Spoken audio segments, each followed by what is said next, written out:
అందరికీ నమస్తే.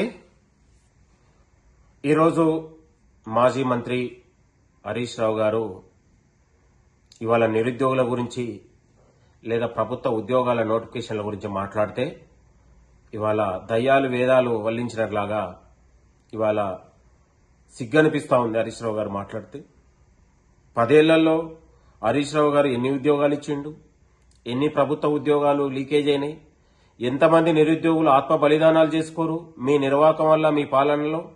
కనీసం మీ హాయంలో ఏ ఒక్క రోజన్నా నిరుద్యోగుల గురించి కానీ మాట్లాడారా? ఏ ఒక్క రోజన్నా ప్రభుత్వ ఉద్యోగాల గురించి సమీక్ష చేశారా?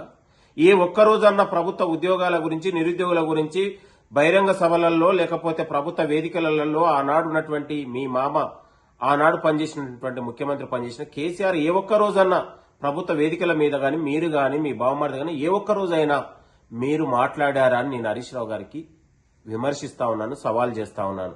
మా ముఖ్యమంత్రి గారు రేవంత్ రెడ్డి గారు వచ్చిన ఏడాదిలోనే 65,000 ఉద్యోగాలు భర్తీ చేసి ఇదే పక్కనున్నటువంటి ఎల్బీ స్టేడియంలో నియామక పత్రాలు ఇచ్చి నిరుద్యోగుల జీవితాల్లో వెలుగులు నింపినటువంటి ప్రభుత్వం ఇది ప్రజా ప్రభుత్వం అనే విషయాన్ని హరీష్ రావు గారు గుర్తు తెచ్చుకోవాలి. మీ హయాంలో గ్రూప్ 1 లీకేజ్ అయింది, 2 సార్లు రద్దు చేసిర్రు. ఇంటర్మీడియట్ పరీక్ష లీకేజ్ అయింది, 35 మంది విద్యార్థులు ఆత్మ బలిదానాలు చేసుకున్నారు మీ నిర్వాహకం వల్ల. కనీసం ఇంటర్మీడియట్ పరీక్షలు కూడా నిర్వహించలేని దద్దమ్మ ప్రభుత్వం ఆనాడు బీఆర్ఎస్ ప్రభుత్వం అనే విషయాన్ని గుర్తు తెచ్చుకోవాలి. సింగరేణిలో లీకేజే, ఏఈఓల లీకేజే, అగ్రికల్చర్ల మీ ఆయంలో లీకేజే పరీక్షలలో. ఇవాళ ఉన్నటువంటి ప్రతి పరీక్షలలో గ్రూప్ 1 గ్రూప్ 2 అన్ని పరీక్షలలో లీకేజీ ప్యాకేజీలతోని నిరుద్యోగులకు ఉరితాడుగా ఆనాడు బీఆర్ఎస్ ప్రభుత్వ పాలన కొనసాగింది. కాబట్టి నిరుద్యోగులందరూ ఏకతాటిపై వచ్చి బీఆర్ఎస్ పాలనకు ఉరితాడు వేశారనే విషయాన్ని గుర్తు తెచ్చుకోవాలని హరీష్ రావు గారు చెప్తా ఉన్నాను. ఇక ఇంకోపోతే హరీష్ రావు గారు అగ్రికల్చర్ యూనివర్సిటీలో లీకేజ్ గురించి మాట్లాడింది. అగ్రికల్చర్ యూనివర్సిటీలో జరిగిన అది లీకేజ్ గాని, అది ప్రభుత్వానికి గాని, అక్కడ ఉన్నటువంటి అధికారులకు కూడా సంబంధం లేదు. ఇన్ సర్వీస్ లో ఉన్నటువంటి అభ్యర్థులు 3వ సంవత్సరం పరీక్ష రాస్తున్నటువంటి వాళ్ళు ఏఈఓ ఇన్ సర్వీస్ లో ఉన్నటువంటి కాపీ కొడుతూ దొరికిపోతే వెంటనే అక్కడ ఉన్నటువంటి అధికారులు పట్టుకొని వెంటనే 35 మంది అభ్యర్థుల పరీక్షని వెంటనే రద్దు చేసి దర్యాప్తు కొనసాగి వెంటనే అధికారులు దానిపైన స్పందించారు. ఎక్కడ కూడా ఈ ప్రజా ప్రభుత్వంలో చిన్న లీకేజీ గాని, ప్యాకేజీ గాని ఎక్కడ తప్పిదాలు లేకుండా ఈ ప్రజా ప్రభుత్వం 25 నెలలుగా విద్యార్థులలో, నిరుద్యోగులలో వెలుగులు నింపుతుంది, ఆత్మవిశ్వాసాన్ని నింపిందనే విషయాన్ని గుర్తుపెట్టుకోవాలి. నిన్నగాక మొన్న కాలోజీ మెడికల్ యూనివర్సిటీలో చిన్న తప్పిదం జరిగితేనే ఇవాళ వైస్ ఛాన్సలర్ ని తొలగించినటువంటి ఘనత ఈ ప్రజా ప్రభుత్వంది. కాబట్టి మా ప్రభుత్వం ప్రజల కోసం, నిరుద్యోగుల కోసం, విద్యార్థుల కోసం పనిచేసే ప్రభుత్వం. ఎక్కడ కూడా తప్పిదాలు గాని, ఎక్కడ కూడా చిన్న పొరపాట్లు గాని, ఏ ఒక్క చిన్న అవకాశం వచ్చినా కూడా ముఖ్యమంత్రి గారు ఇలాంటి విషయాల్ని సహించరనే విషయాన్ని హరీష్ రావు గారు గుర్తు తెచ్చుకోవాలి. మీ హయాంలో విద్యార్థులు పరీక్షలు రాయాలన్న భయమే, నిరుద్యోగులు పరీక్షలు రాయాలన్న భయమే. ఎక్కడ కూడా మొత్తం కూడా గందరగోళంతో, అవినీతితో, అక్రమాలతో 10 ఏళ్ల పాటు ప్రాజెక్టులు కట్టి అవినీతి చేశారు. ఇవాళ విద్యార్థులకు ఉద్యోగాలు ఇచ్చి అవినీతి చేశారు. ఇంటర్మీడియట్ పరీక్షలలో అవినీతి చేశారు, ఎంసెట్ పరీక్షలలో అవినీతి చేశారు. మీరు ఇలా మా ప్రభుత్వం గురించి, ఈ ప్రజా ప్రభుత్వం గురించి, కాంగ్రెస్ ప్రజాపాలన గురించి మీరు మాట్లాడితే తెలంగాణ ప్రజలు నవ్వుకుంటా ఉన్నారనే విషయాన్ని హరీష్ రావు గారు గుర్తు తెచ్చుకోవాలి. ఇది ప్రజాపాలన, నిరుద్యోగులకు ఉద్యోగాలు ఇచ్చే ప్రభుత్వం. ఆల్రెడీ ఏడాదిలోనే 60,000 ఉద్యోగాలు ఇచ్చారు.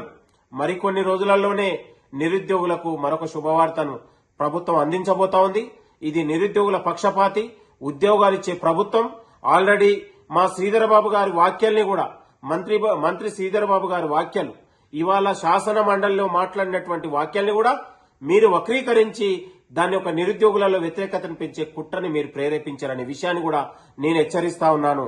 ఇవాళ ప్రభుత్వ ప్రకటనల్ని, ప్రభుత్వం పెద్దలు, మంత్రులు, ముఖ్యమంత్రి గారు మాట్లాడే మాటల్ని మీరు వక్రీకరించి విద్యార్థుల మధ్య, నిరుద్యోగుల మధ్య, ప్రభుత్వానికి ఉన్నటువంటి అనుబంధాన్ని, సంబంధం మధ్య మీరు విద్వేషాలను రెచ్చగొట్టే పనిలో బీఆర్ఎస్ మీడియా పనిచేస్తుందనే విషయాన్ని గుర్తు చేస్తా ఉన్నాను.